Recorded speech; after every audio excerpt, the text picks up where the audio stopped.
3 weeks back, we spoke about blessings of walking with God. और 3 हफ्ते पहले हमने इस बात को देखा था प्रभु के साथ चलने की क्या-क्या आशीषें होती हैं। And we spoke about how when you walk in step with the Spirit, after some time, we will bear the fruit of the Spirit, and 9 qualities of the fruit of the Spirit. देखा था जब हम आत्मा के अनुसार चलते हैं और तो समय के बाद कुछ समय में ये आत्मा के जो फल के जो 9 गुण हैं, आत्मा का फल का, वो हमारे जीवन में आ जाते हैं। That's fruit God bears in our lives as we walk with Him. For people to see love, joy, peace, patience, kindness, goodness, faithfulness, gentleness, and self-control. और जब हम प्रभु के साथ चलते हैं तो ये फल हमारे जीवन में आ जाते हैं और जो लोग हैं वो इस आत्मा के फल को हमारे जीवन में देख सकते हैं जो कि प्रेम, आनंद, मेल, धीरज, कृपा, भलाई, विश्वास, नम्रता और संयम है। And today I'm going to speak of one more aspect of the fruit, not the fruit of spirit, but fruit in whatever we do. और हम एक और विषय पे आज बात करेंगे फल का और वो फल है कि जो कुछ भी हम करते हैं उसमें उसका फल। Whatever work we're called to do for God and for the world, because we belong to Jesus, bearing fruit in that, being successful in that. में बुलाया गया है कि हम प्रभु के लिए काम करें, उसकी सेवा करें और उसमें हम जो सेवा करते हैं उसमें फलवंत होने के लिए, फल लाने के लिए उस पे हम मनन करेंगे। The Lord told the apostles in John 15 chapter verse 16. यूहन्ना 15वां अध्याय उसकी 16वीं आयत में प्रभु कहते हैं, You did not choose me, but I chose you, and come to go and bear fruit that will last. तुमने मुझे नहीं चुना परंतु मैंने तुम्हें चुना है और तुम्हें ठहराया ताकि तुम जाकर फल लाओ और तुम्हारा फल बना रहे। That fruit is fruit through our life in whatever we do or say. और ये फल जो है हमारे द्वार से जो कुछ हम करते हैं और जो बोलते हैं। Whom is he addressing? He's addressing the apostles. और ये किसको वो संबोधित कर रहे हैं? ये प्रेरितों को संबोधित कर रहे हैं। And he's talking about that ministry. It's not about salvation. It's not a calling for salvation. It's a calling for ministry. और ये सेवकाई की बुलाहट के लिए, ये उद्धार की बात नहीं है, ये सेवकाई की बुलाहट है। He's addressing the 11 apostles. One had gone to betray him. 11 apostles are there. He's preparing them for the ministry and saying, "You didn't choose me. I chose you." और ये 11 प्रेरितों को बोल रहे हैं। एक जो है यरूशलेम को गया हुआ था और प्रभु उनको कह रहे हैं कि तुमने मुझे नहीं चुना, मैंने तुम्हें चुना है। He reminded them about how he called them. One day when he was whole night when he spent in prayer, 6th chapter of Luke 12 and 13, whole night spent in prayer. Morning he called all disciples, chose 12 and called them apostles. और हम देखते हैं लूका के 6ठे अध्याय में कैसे प्रभु जो है पूरी रात प्रार्थना में बिताते हैं पहाड़ के ऊपर और फिर सुबह जब नीचे आते हैं तो अपने चेलों को बुला के उनमें से 12 को चुन लेते हैं। Out of many disciples, he chose 12 to be apostles. और जो उनके बहुत सारे चेले थे उनमें से इन 12 को चुना कि ये प्रेरित कहा जाए। And he reminded them, "You didn't choose me, I chose you." तो प्रभु उनको कह रहे हैं कि तुमने मुझे नहीं चुना, मैंने तुम्हें चुना है। I chose you to be apostles to bear fruit and fruit that will last. मैंने तुम्हें चुना कि तुम प्रेरित ठहरो और तुम्हारा फल लाओ और तुम्हारा फल बना रहे। After he chose them, they were required to be with him for him to send them out. और चुनने के बाद उन्हें उसके प्रभु के साथ रहना था इससे पहले कि उनको बाहर भेजता। In Mark chapter 3 verse 14-15 we read, he chose 12, called them apostles, that they would be with him and to send them out to preach and have the authority to drive out demons. और कुछ 13, 14, 15 में पढ़ते हैं तब उसने 12 पुरुषों को नियुक्त किया कि वे उसके साथ साथ रहें और वह उन्हें भेजे कि प्रचार करें और दुष्ट आत्माओं को निकालने का अधिकार रखें। Again, going back to John 15:16, it talks about bearing fruit. But look at verse 15. और इसी अध्याय में अगर 16वीं आयत को देखते हैं, 15वें अध्याय की 16वीं आयत में उसमें हम The देखते हैं Lord had sent 11 disciples, 11 apostles, he's telling them that I no longer call you servants, I call you friends. और प्रभु उनको कह रहे हैं कि अब से मैं तुमको अपना दास नहीं कहता पर तुम्हें अपना मित्र कहता हूँ। A servant does not do his master's business. और जो स्वामी उसका स्वामी करता है, क्योंकि दास नहीं जानते इसको स्वामी क्या करता, परंतु मैंने तुम्हें मित्र कहा है क्योंकि मैंने तुम्हें जो बातें बताई पिता से सुनी और वे सब तुम्हें बता दी।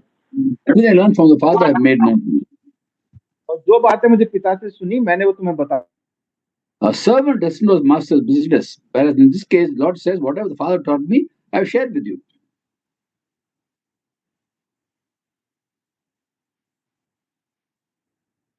You're again gone, brother. I think connectivity is not okay. Are you able to hear me now? आवाज आ रही है? Yeah. Okay. Yes, brother, carry on. Okay. So reminding them that they are called to be his friends, and meaning that to bear fruit in the ministry, you must be a friend of Jesus. और प्रभु ने बोल रहा है कि मैंने तुम्हें बुलाया कि मेरे मित्र बनो और मेरी सेवकाई में मेरे सहकर्मी बनो। And the Lord gave a simple principle how to identify false people and true disciples of Jesus. प्रभु ने बताया कि कैसे पहचाना जा सकता है कि कौन सच्चा प्रभु का सेवक है और कौन झूठा है सेवक। You know them by the fruit. प्रभु ने कहा कि तुम उनके फलों से उनको पहचानोगे। The 7th chapter of Matthew, verse 15 to 20, but we won't go through that. Two kinds of fruit. One is fruit of spirit in our lives, other is fruit through our lives in the ministry. मत्ती 7वें अध्याय में हम देखते हैं कि एक है जो हमारी सेवकाई का फल और एक जो हमारे द्वारा से प्रभु जो फल लाते हैं। After the Lord saved us, thereafter He's called us to live a holy life and to do good works. और जब प्रभु ने हमारा उद्धार किया, हमें बुलाया कि हम एक पवित्र जीवन बिताएं और फलवंत फल लाएं। Let's read Ephesians chapter 2, 8 to 10 in Hindi. Ephesians 2 अध्याय 8 से 10वीं आयत को हम पढ़ लेंगे। क्योंकि विश्वास के द्वारा अनुग्रह ही से तुम्हारा उद्धार हुआ है, और यह तुम्हारी ओर से नहीं वरन परमेश्वर का दान है, और न कर्मों के कारण, ऐसा ना हो कि कोई घमंड करे, क्योंकि हम उसके बनाए हुए हैं और मसीह यीशु में उन भले कामों के लिए सृजे गए जिन्हें परमेश्वर ने पहले से हमारे करने के लिए तैयार किया। This passage talks about how we are saved by faith, the grace of the Lord, not by works, that no one can boast. But after saving us, He's called us to do good works, which God prepared in advance for us to do. प्रभु कह रहा है कि हमारा उद्धार जो है अनुग्रह से हुआ है, हमारे इसमें कर्मों का कोई भी इसमें नहीं है कि हम कोई घमंड करें, पर वो उसके हमारे उद्धार होने के बाद प्रभु कह रहे हैं कि वो भले कामों के लिए सृजे गए, हमें भले कामों के लिए उसने बुलाया। Many people in this world think that by doing good works they can achieve salvation. और इस संसार में लोग सोचते हैं कि भले काम करके उनका उद्धार हो जाएगा। They can't earn salvation. It's a gift of God through grace and receive salvation. और ये कमाया नहीं जा सकता उद्धार, ये तो परमेश्वर की ओर से दान है, एक तोहफे के रूप में परमेश्वर हमको देते हैं। It's a gift of God that no one can boast about it. ये परमेश्वर का दान है और तोहफा है उसकी ओर से, इसमें कोई घमंड नहीं कर सकता। Of receiving this gift, thereafter, we're all called to do good works. It's a calling for every one of us. God chose from foundation of the world to do good works. और उसके हमारे चुने जाने के बाद प्रभु ने हमें बुलाया कि हम भले काम करें, अच्छे काम करें। To bless people, to build up people, and to help them. ताकि हम लोगों को आशीष दें, उनको बढ़ाएं, उनको मजबूत करें। In that we are called to bear fruit. और इस काम में हमें प्रभु ने बुलाया कि हम फलवंत हो, फल लाएं। So all of us who are believers in Christ are called to be people who are successful in everything God has called us to do, as we abide in Him, as we choose to be friends of Jesus. उन्होंने हमें बुलाया कि जब हम बुलाया तो हम उसके मित्र होते हैं, और मित्र के तौर पे ताकि हम जो भी करें हम प्रभु के लिए फलवंत हो सकें। And to be a friend of His means basically walking step with the Spirit, listening to Him more than talking to Him. और उसका मित्र होना मतलब उसकी आत्मा के साथ उसके नजदीकी में चलना, ताकि हम आत्मा उसकी बात को सुन सकें कि वो हमसे क्या चाहता है, उसको हम कर सकें। To be a friend of Jesus is a calling for every Christian. और प्रभु का मित्र होना ये हर विश्वासी के लिए, हर मसीह के लिए एक बुलाहट है। There are different kinds of service. We serve God in different ways. और हमारी अलग-अलग सेवकाई है, इसमें हम परमेश्वर की हम सेवा कर सकते हैं। In 1 Corinthians 13 chapter verse 5, we read the different kinds of service, but the same Lord. वो लोग पहला कुरिन्थियों उसका 12वां अध्याय उसकी 13th chapter, no sorry, 12th chapter, you're right, 12th chapter verse 5. और 12वां अध्याय उसकी 5वीं आयत में हम इस बात को पढ़ते हैं। The different kinds of service, but the same Lord. We serve the same Lord Jesus Christ in different ways. तो हम जो है वरदान तो कई प्रकार के हैं, परंतु आत्मा एक ही है, और सेवा भी कई प्रकार की है, परंतु प्रभु एक ही है। Whatever way we serve, we are called to bear fruit in that. और जिस भी काम में हमें करने के लिए बुलाया गया है, उसमें हमें हमें फलवंत होना, प्रभावशाली होना है। And one condition for that is we should choose to be his friends. और उसके लिए एक ही शर्त है कि हमें चुन लेना है कि मैं प्रभु का मित्र बना रहूं। We're called to walk with him in step with the Spirit. और हमें उसने बुलाया गया है कि हम आत्मा में उसके कदम से कदम मिला के उसके साथ चलें। To be his friend means putting his concern far above our needs. और उसका मित्र होना मतलब हम प्रभु की चिंताओं को अपनी जरूरत से ऊपर रखें। Among all the co-workers of Paul, he identified Timothy for special mention. और पौलुस के जितने भी साथी थे, उसमें उसने तिमोथी को खास करके चुना उसका अपने काम के लिए। In Philippians chapter 2, 20-21, he writes, फिलिप्पियों दूसरा अध्याय उसकी 22वीं और 23वीं आयत में हम पढ़ते हैं। verse 20 actually, I have no one else like him who takes genuine interest in your welfare. क्योंकि मेरे पास ऐसा स्वभाव का कोई नहीं है जो शुद्ध मन से तुम्हारी चिंता करे। Each one looks out for his own interest, not those of Jesus Christ. क्योंकि सब अपने स्वार्थ की खोज में रहते हैं, ना कि यीशु मसीह की। Which means Timothy took the interest of the church, go took the interest of Jesus. इसका मतलब यह है कि तिमोथी जो है वो प्रभु यीशु की चिंता के काम की ज्यादा चिंता करता था। Which means he was a friend of Jesus, like even the apostle Paul was a friend of Jesus. और इसका मतलब वो प्रभु यीशु मसीह का मित्र था, जैसे पौलुस भी प्रभु यीशु मसीह का मित्र था। While being a friend of Jesus is calling for every one of us, unfortunately, Christians can choose to be enemies of Jesus. ये जो बुलाहट है कि हम चुन सकते हैं प्रभु यीशु मसीह का मित्र होने के लिए, पर एक अफसोस की बात यह है कि बहुत से मसीह प्रभु यीशु मसीह के दुश्मन होना पसंद करते हैं। When Christ is in our hearts, we are saved. We're going to heaven, no doubt about it. जब प्रभु हमारे हृदय में है तो हम स्वर्ग जा रहे हैं, इसमें कोई शक नहीं है। But how do you live in this world? पर इस संसार में हम कैसे रहते हैं? As friends of Jesus or enemies of Christ? एक प्रभु यीशु मसीह के दोस्त के तौर पे या उसके दुश्मन के तौर पे? Now, how can a Christian be an enemy of Jesus? What does the Bible say about that? और कैसे एक व्यक्ति ऐसा हो सकता है? बाइबल इसके बारे में क्या कहती है? In James chapter 4, verse 4, James writes, और याकूब 4:4 में याकूब लिखते हैं, you adulterous people, don't have friendship with the world is hatred towards God. Anyone choose to be a friend of the world becomes an enemy of God. ये व्यभिचारिणियों, क्या तुम नहीं जानती कि संसार से मित्रता करनी परमेश्वर से बैर करना है? सो जो कोई संसार का मित्र होना चाहता है वह अपने आप को परमेश्वर का बैरी बना देता है। Whom is writing? He's writing to Christians, James. और ये याकूब किसको लिख रहा है? ये बातें ये मसीहों को लिख रहा है। The Christians can become enemies of God when they love the world more than they love God.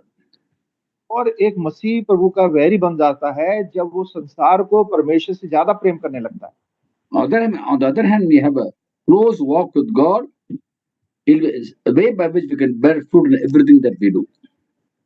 और एक दूसरा पहलू उसका यह है कि हम हर चीज हम प्रभु के साथ उसकी मित्रता में उसके साथ साथ चले और जो कुछ भी हम करें उसमें हम फलवंत होते जाएं। The Apostle Paul wrote to the church in Colossae about bearing fruit in every good work. Look at Colossians chapter 1, 9-12. He talks about how he's praying for the church in Colossae. और कुलुसी की पुस्तक में हम पढ़ते हैं पहला अध्याय की 9 से 10वीं आयत में कि वो कुलुसी के लोगों को कैसे कह रहा है कि वो किस तरह से फलवंत हो सकते हैं, कैसे उनको काम करना है प्रभु के लिए। He had heard about their love, faith in Christ and love for each other. वो कहता है इसीलिए जिस दिन से यह सुना कि हमने तुम्हारे ये प्रार्थना करने क्योंकि तुम्हारे में आपस में किस तरह का प्रेम है उसके बारे में वो कहता हमने सुना है।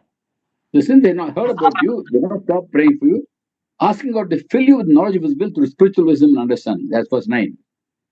9वीं आयत में लिखा है इसलिए जिस दिन से यह सुना कि हम भी तुम्हारे लिए यह प्रार्थना करने और विनती करने में नहीं चूकते कि तुम सारी आत्मिक ज्ञान और समझ सहित परमेश्वर की इच्छा की पहचान में परिपूर्ण हो जाओ। We pray that you will live like worthy of God, ताकि तुम्हारा चाल चलन प्रभु के योग्य हो, pleasing in every way, और वह सब प्रकार से प्रसन्न हो, bearing fruit in every good work, और तुम में हर प्रकार के भले कामों का फल लगे, growing in His knowledge, और परमेश्वर की पहचान में बढ़ते जाएं, and being strengthened with all power according to His glorious might. और उसकी महिमा की शक्ति के अनुसार सब प्रकार की सामर्थ्य में बलवंत होते जाओ। One of the five expressions of being filled with knowledge of God's will is bearing fruit in every good work, successful in whatever God has called us to do. और उसकी इच्छा में चलने का क्या प्रमाण है, वो ये है कि हम जो भी परमेश्वर ने जिस काम के लिए हमें बुलाया है उसमें हम सफल होते हैं। For that we must fill knowledge of His will for us. और उसके लिए पहले हमें प्रभु की जो इच्छा हमारे लिए जो है उससे हमें पूरा भर जाना चाहिए। Through spiritual wisdom and understanding.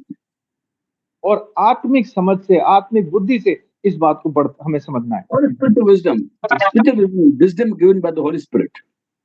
और ये जो बुद्धि है, ये समझ जो है, ये पवित्र आत्मा जी के द्वारा से हमें मिलनी है। When we walk closely with the Lord, we'll have wisdom given to us by the Holy Spirit, and we can discern the will of God. For that, we should be walking intimately with the Lord. जब प्रभु के साथ चलते हैं, उसकी इच्छा के अनुसार चलते हैं, उसकी आत्मा के अनुसार चलते हैं, तो हमारे को परमेश्वर अपनी बुद्धि देता है कि हम उसकी इच्छा को पहचान सकते हैं। Even in the Old Testament time, the Lord exhorted His people to be always going to Him for guidance. और पुराने नियम में भी हम पढ़ते हैं कि और लोगों को हरदम ये बोला जाता था कि प्रभु के पास जाएं उसकी इच्छा जानने के लिए। In the book of Psalm 32nd chapter 8 and 9, we read, God says, भजन 32 उसकी 8वीं और 9वीं आयत में हम पढ़ते हैं, I will instruct you and teach you the way you have to go. मैं तुम्हें बुद्धि दूंगा और जिस मार्ग में तुम्हें चलना होगा उसमें तुम्हारी अगुवाई करूंगा। I will counsel you and watch over you. मैं तुम पर कृपा दृष्टि रखूंगा और सम्मति दिया करूंगा। Do not be like the horse or the mule which have no understanding, but must be controlled better and better, or they will not come to you. और घोड़े और खच्चर के समान न बनो जो समझ नहीं रखते, उनकी उमंग लगाम और बाग से रोकनी पड़ती है, नहीं तो वे तेरे वश में नहीं आने के। So as we walk with God, He instructs us, teaches, counsels us, and watch over us. जब प्रभु के साथ चलते हैं तो हमारे को बुद्धि देते हैं, अगुवाई करते हैं, समझ देते हैं, रास्ता बताते हैं। Very often I shared with all of you that when we start the day, we start the day with God's presence and in fellowship with God, listening to Him. और आपको कई बार भाई ने बताया भी है कि हमें अपने दिन को जब शुरू करते हैं, प्रभु के साथ शुरू करना है, उसकी हिदायतों के सुन के उसके अनुसार दिन में चलना है। Before we face the people, we face the Lord. और जब हम लोगों को परमेश्वर ब्रदर रिपीट करना, Before we fellowship with God, with people, we have fellowship with God. इससे पहले हम लोगों के साथ संगति करें, हमारे को परमेश्वर के साथ संगति करनी है। And while getting up early in the morning and spending time with God, please ask Him to give you guidance, instruction for the day, what you have to do, to know His will for the day. कि हमें प्रभु के साथ जब समय बिताते हैं, हमें पूछना है, प्रभु आज तेरी इच्छा मेरे लिए क्या है, मुझे तेरे लिए क्या हिदायत है, क्या मेरी को आप करना चाहते हैं, मुझे बताएं। We should live every day for the Lord. हमें रोज प्रभु के लिए जीना है। Past, forget about it, except what God spoke to you and what God did to you, He did to you. Future, don't worry about it. Each day, live for Jesus. तो पुरानी बात हो गई, उस सबको आप छोड़ दीजिए और आगे क्या है उसकी आप चिंता ना करें। आज का दिन प्रभु के लिए जिए। Ask Holy Spirit to give you wisdom, and through His wisdom, we'll be full knowledge of God's will for that day. What does He want you to do? परमेश्वर से उसकी आत्मा को मांगे, उसकी बुद्धि को मांगे और उस बुद्धि और आत्मा के द्वारा से हम परमेश्वर हमें क्या आज करना चाहते हैं, परमेश्वर हमको हमारे से करवाना चाहते हैं, उसको हम समझ पाएंगे। Every aspect of our life, He wants us to be effective and successful. Do everything well. और प्रभु चाहता है कि हम अपने हर जीवन के हर पहलू में अच्छे से करें और सफल हों। And we have a home life, we have a social life, we have official, professional life. Everything God wants us to be bearing fruit. हम अपने घर में, समाज में, अपने काम की जगह, जहाँ पे भी हम रहते हैं, परमेश्वर चाहता है हम उसके लिए फलवंत हों। The people told about Jesus in Mark 7:37, He has done everything well.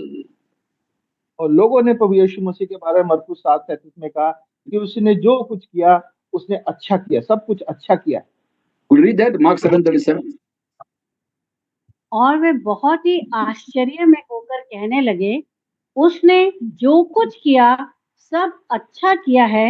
वो बहरों को सुनने की और गूंगों को बोलने की शक्ति देता है।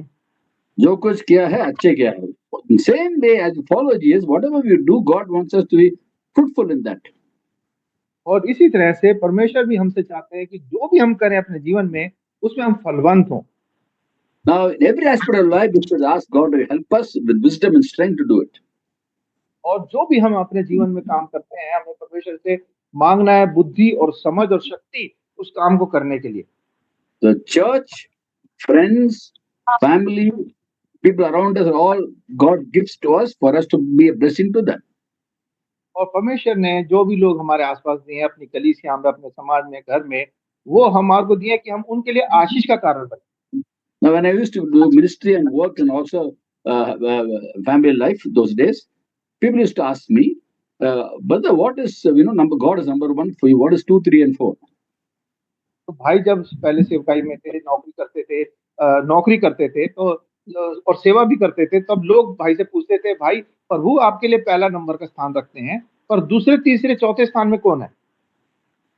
Is it family, work, ministry, family, work, or ministry, work, family?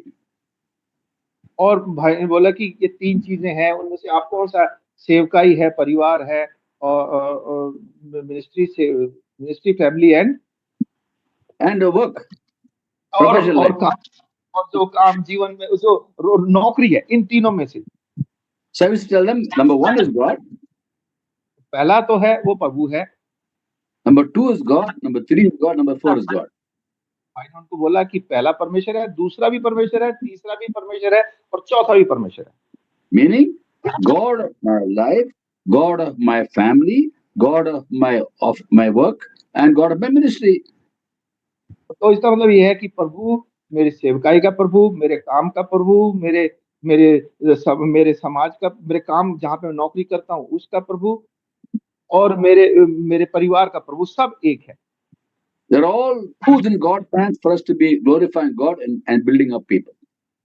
और हमारे को इसलिए है कि हम जहाँ पे भी हैं प्रभु की सेवा करें और लोगों को प्रभु में मजबूत करें। Which tool you must give attention to, basically? तो हमें किस बात पे ज्यादा तवज्जो देना है? All the tools at different times. सब चीजों पे अलग-अलग समय पे हमें उसको उन चीजों को तवज्जो देना है। Take, for example, a carpenter. A carpenter has many tools. He has a saw, he has a hammer, he has the nails, he has so many other tools in his hands. उदाहरण के लिए हम एक बढ़ई को देखते हैं, लकड़ी का जो काम करता है कि उसके पास एक हथौड़ी है और दूसरे हथियार और भी हथियार होते हैं, आरी होती है, छेनी होती है, अलग-अलग चीजें होती हैं।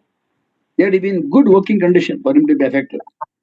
और उसको प्रभावशाली रीति से काम करने के लिए इन सारे हथियारों को, औजारों को उसको ठीक से रखना पड़ता है। The saw is blunted, he has to sharpen the saw. If something else needs attention, whichever needs attention, he must give attention to that. तो अगर उसकी आरी धार खराब हो गई है, उसकी धार को ध्यान रखना है। जो भी चीज है उसको हर चीज का अपने जितने औजार हैं सबका ध्यान देना है। Which tool needs attention depends on whether tool needs attention or not. It's blunt or what to make it sharp. So all these tools in our hands God has given us, must keep everything in good working condition and be a blessing to people. तो ऐसे परमेश्वर ने भी हमें सारे हथियार दिए हैं, औजार दिए हैं और हमें सारे औजारों को हमें बिल्कुल तैयार रखना है ताकि हम उनको प्रभु के लिए प्रभावी रीति से कार्यशाली यूज कर सके। Many people are very, very busy in the ministry but neglect the family. बहुत से लोग सेवकाई में तो लगे रहते हैं पर अपने परिवार को ध्यान नहीं देते। In fact, it says in 1 Timothy 3:5, a man can't manage his own family, how can he take care of God's church? और पहला तिमोथी 3:5 में उसने प्रभु कहते पौलुस लिखते हैं पौलुस को कि जब कोई अपने घर का ही प्रबंधन नहीं करना जानता तो परमेश्वर की कलीसिया की रखवाली क्यों करेगा? So don't take care of family, can't take care of God's church. और अगर आप कलीसिया का देखभाल नहीं कर अपने परिवार की देखभाल नहीं कर सकते तो आप कलीसिया की देखभाल नहीं कर पाएंगे। Very many people are very, very busy in the ministry because they want that, especially ministry of preaching, teaching, and worship, to be seen by people and get accolades and praises from them. और बहुत से लोग सेवकाई में इसलिए लगे हैं कि लोग उसको देखें और सब लोग उसको पहचाने और उसका नाम बहुत हो। At home, when they go back home after ministry, the wife will tell them certain things they don't like to hear. और जब वो घर जाते हैं तो उनकी पत्नी उनको कुछ ऐसी बात बोलती हैं जो वो सुनना नहीं चाहते। I heard some very, very good advice when I became a new believer in way back. Missionary told me some very important advice he gave me. Who gave you, brother? When I became my missionary couple in Germany that I was staying after became believer, he gave very good advice. Okay okay. So भाई को जब नए नए विश्वासी बने Germany में, तो एक मिशनरी जोड़ा था, उन्होंने एक बड़ी अच्छी सुझाव भाई को दिया, वो आज तक भाई को याद है। And I try to follow it as much as possible. और भाई जितना मुमकिन होता है उस वो जो उन्होंने बात बताई थी उसका पालन करने का प्रयास करते हैं। He said, remember, next to God, the one who knows you best is your wife. Listen to her. उन्होंने बोला कि आपको जो जानते हैं, परमेश्वर सबसे ज्यादा जानते हैं, और उसके बाद अगर कोई आपको अच्छे से जानता है तो वो आपकी पत्नी है, So listen to her इसलिए उसकी सुनो, because she loves you. She's क्योंकि your वो आपसे husband. She'll tell you what's good for you. क्योंकि आपसे प्रेम करती है, आप उसके पति हैं, आपको वो बात बताएगी जो आपके भले की है। And she knows you better than people in the church. और वो जो कलीसिया में जो लोग हैं उनसे भी ज्यादा आपको वो जानती है। Her advice is very, very accurate. And because people in church meet you 2-3 times a week, your wife is there all the time when you go home. और उनकी बात जो थी बिल्कुल सही थी। और क्योंकि कलीसिया के लोग तो आपको हफ्ते में 1 या 2 बार मिलेंगे, और पत्नी आपके साथ सारे समय घर में आपके साथ है। Not only wife, even the children. Children know you very well. और ना केवल पत्नी, पर आपके बच्चे वो भी आपको अच्छे से जानते हैं। And children speak very clear. They don't mince words. They are honest, straightforward, brutal sometimes, but they love you also. और बच्चे जो हैं बिल्कुल सीधी-सीधी साफ-साफ बात बोलते हैं। कई बार तो बड़ी ऐसी बात बोल देते हैं जो कि बहुत बुरी बिल्कुल सच्ची होती है, पर कड़वी लग जाती है। So every aspect of our lives, God wants us to be fruitful, be a blessing, family, work, ministry, church, everywhere. और इसलिए प्रभु चाहते हैं कि हम हर सेवकाई में, हर जगह, अपने काम में, परिवार में, अपनी सेवकाई में, हर जगह हम फलवंत हो, और फलवंत जीवन हो हमारा। When you walk in the Spirit, the Holy Spirit gives us wisdom, and we'll understand the will of God in every situation. तो जब हम प्रभु की इच्छा में चलते हैं, इस आत्मा के अनुसार चलते हैं, परमेश्वर अपनी बुद्धि हमें देते हैं ताकि हम उसकी इच्छा के अनुसार चल सकें। Also, He strengthens us. He empowers us to do what we have to do. Wisdom teaches what we have to do. Strength of God enables us to do it. और परमेश्वर इसके साथ-साथ हमें अपनी सामर्थ भी देते हैं। बुद्धि हमें बताता है हमें क्या करना है, पर सामर्थ भी देता है कि हम उस काम को कर सकें। When you walk with God, you grow in the power of God. जब हम परमेश्वर के साथ-साथ चलते हैं, तो हम परमेश्वर की सामर्थ में भी बढ़ते जाते हैं। The Bible talks about David in 2 Samuel chapter 5 verse 10. और दूसरा शमूएल उसका 5वां अध्याय उसकी 10वीं आयत में उसके बारे में, दाऊद के बारे में लिखा है। And David became more and more powerful because God Almighty was with him. और दाऊद की बड़ाई अधिक होती गई और सेनाओं का परमेश्वर यहोवा उसके संग रहता था। He became more and more powerful because God was with him and God is in us. How much more we should be people of power and strength. और वो मजबूत होता गया, परमेश्वर हमारे साथ है, हमारे अंदर है, तो हमें कितना और उसके साथ हमारे को और सामर्थ्य में नहीं बढ़ना चाहिए। Then there's king by name Jotham, एक राजा था जोथम नाम का, who was the son of the king Uzziah. उजाया राजा का बेटा था। And it says in 2 Chronicles 27:6. और दूसरा इतिहास 27वां अध्याय उसकी 6वीं आयत में लिखा है। Look, I'll quote English, but I won't know in Hindi what it is. I'll say quote English first. Jotham grew powerful because he walked steadfastly before the Lord his God. Can you read in Hindi, please? 2 Chronicles 27:6. क्यों योताम सामर्थी हो गया? क्योंकि वह अपने आप को अपने परमेश्वर यहोवा के सम्मुख जानकर सीधी चाल चलता था। So he walked with God. Not much written about King Jotham. A little bit written about him. 27th chapter, 2 Chronicles. But something very important. He grew powerful because he walked steadfastly with the Lord his God. और योताम के बारे में बहुत ज्यादा कुछ नहीं लिखा है, ये 27वें अध्याय में भी हम पढ़ते हैं उसके बारे में थोड़ा बहुत, पर उसके लिए ये बात जरूर लिखी गई है कि वो सामर्थी होता गया क्योंकि वह अपने परमेश्वर यहोवा के सामने सम्मुख उसके साथ लगातार चलता रहा। Even the Apostle Paul, after he became a believer, he goes to Damascus. It says in Acts 9 chapter, verse 20. और पौलुस भी हम देखते हैं कि जब वो दमिश्क में गया, उसको हम पढ़ते हैं फिर तो काम 9वां अध्याय उसकी 20वीं आयत में। At once he began to preach that Jesus Christ, Son of God. और वह तुरंत आराधनालयों में यीशु का प्रचार करने लगा कि वह परमेश्वर का पुत्र है। 22 it says, yet he became more and more powerful, the Apostle Paul. और फिर लिखा है शाऊल के बारे में, Please read परंतु शाऊल 3 verses, Acts 9, 20, 22.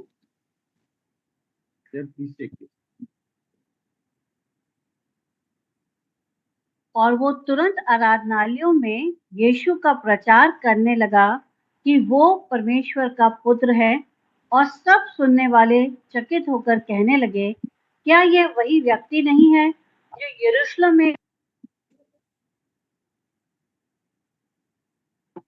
Now you lost your signal.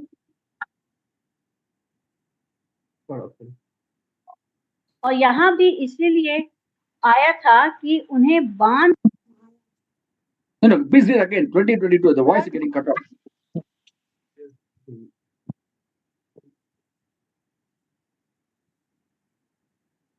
Acts 9, सब 20 to सुनने 22. वाले चकित होकर कहने लगे कि क्या यह वही व्यक्ति नहीं है जो यरूशलेम में उन्हें जो इस नाम को लेते थे नाश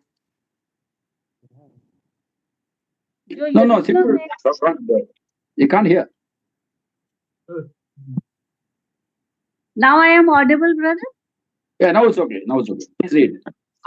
और वो तुरंत आराधनालयों में यीशु का प्रचार करने लगा कि वो परमेश्वर का पुत्र है, और सब सुनने वाले चकित होकर कहने लगे, क्या यह वही व्यक्ति नहीं है जो यरूशलेम में उन्हें तो इस नाम को लेते थे नाश करता था। और यहाँ भी इसीलिए आया था कि उन्हें बांधकर महायाजकों के पास ले आए, परंतु शाऊल और भी सामर्थी होता गया और इस बात का प्रमाण दे देकर कि मसीह यही है, दमिश्क के रहने वाले यहूदियों का मुंह बंद करता रहा। Yet Saul became more and more powerful, constantly growing in the Lord and growing in step with the Lord and growing in power. और शाऊल जो है सामर्थी होता गया और परमेश्वर के साथ साथ चलता था, परमेश्वर की उपस्थिति में चलता रहा और वो सामर्थी होता गया। We don't walk with God, we won't have the same effective ministry that God wants us to have. अगर हम प्रभु के साथ नहीं चल रहे हैं तो हम वो जो प्रभावशाली सेवकाई प्रभु जो हमसे चाहता है हमारी हो, वो नहीं हम कर पाएंगे। The will of God not only bear the Spirit, all 9 qualities, also bear fruit in every good work that we are called to do. और ये आत्मा के जो गुण के फल के 9 गुण हैं, इसके अलावा भी परमेश्वर हमसे चाहता है कि हम भले कामों में फलवंत होते जाएं। Romans 8:30 says, "Those whom he called, he justified." और रोमन्स 8 verse 30. और जिन्हें उसने पहले से ठहराया उन्हें बुलाया भी, और जिन्हें बुलाया उन्हें धर्मी भी ठहराया। He justified the calling by giving us the resources to fulfill that calling. और उनको जिनको बुलाया उसको साधन भी दिए कि उस बुलाहट को वो पूरा कर सकें। A specific calling for every one of us, there is a general calling for us to live by the word, by the spirit, and by faith. और एक हमारे को एक खास तरीके के लिए बुलाया गया है, और एक सबको जो परमेश्वर ने बुलाया सबको एक बुलाहट से बुलाया कि हम विश्वास के साथ और विश्वास के साथ और परमेश्वर की उपस्थिति में चलते रहें। And to be living by the word, spirit, and faith, be effective, we need to be full of the word, Colossians 3:16, full of the spirit, Ephesians 5:18, and full of faith. तो हमें परमेश्वर के साथ सेवकाई करने में आत्मा से, विश्वास से और उसकी सामर्थ से हमें भरा हुआ होना चाहिए। Then what are we called to do? Be able to do it effectively, and do it effectively, have the joy of serving God. और जब हम प्रभु के साथ चलते हैं और प्रभावशाली से रीति से हम उसकी सेवकाई करते चले जाते हैं, तो उसके साथ प्रभु की सेवा करने में एक बड़ा आनंद रहता है। Being a friend of Jesus requires discipline. Discipline. When he wakes up in the morning, get up and spend time with God. और इसके लिए अनुशासन चाहिए कि हम जब सुबह उठें, प्रभु के साथ उठ के उसके साथ समय बिताएं। It's the will of God that every one of us will bear fruit whatever we do. He saves us and called us to holy life, a life by which we will do good works which God prepared in advance for us to do. और परमेश्वर ने बुलाया कि हम पवित्र जीवन बिताएं, फलवंत जीवन बिताएं, जिस बुलाहट से बुलाया उस सेवकाई को पूरा कर सके। God bless every one of us. And next week I'll carry on maybe some other theme. But take these two things to heart and remember, each one of us has a calling. Find out the calling and fulfill the calling, the resources God gives. तो अगले हफ्ते हम दूसरे विषय पर जारी बात करेंगे। पर एक बात हमें याद रखना है कि जिस बुलाहट से हमें प्रभु ने बुलाया है, उसे हमें मालूम होना चाहिए और उसके लिए हमारे को जो भी साधन है वो प्रभु से हमें मांगने हैं, प्रभु देंगे और उसमें हम जब उसके अनुसार काम करेंगे तो फलवंत भी होंगे। God bless you all. परमेश्वर सबको आशीष दे।